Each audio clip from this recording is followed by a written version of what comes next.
Hi guys! Ayan, nag-shave na ako kasi nga may event kahapon. Nagsalita ako about health and fitness. And yung basic na tanong natin lahat, ano yung best time sa workout?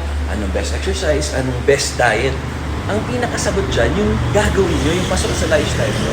Kasi kailangan, part na siya ng buhay nyo, yung fitness.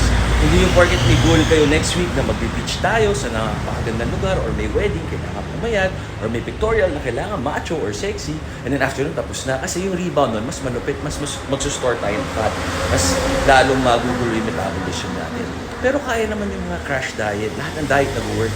Ang kailangan lang sustainable sa'yo sa buhay mo. Ano yung best time na pasok sa schedule mo na ma-motivate ka mag-workout? Ano yung mga pagkain na gusto mo? Kasi kung gusto mo lang mag-lose ng weight, calorie deficit. Tapos may mga benefits din naman yung fasting. Like, heal your own body, di ba? Mind, spirit. So, yun lang naman. Tama kayo, mali ako, not your doctor. Do what works for you. Happy, healthy guys. Always pray.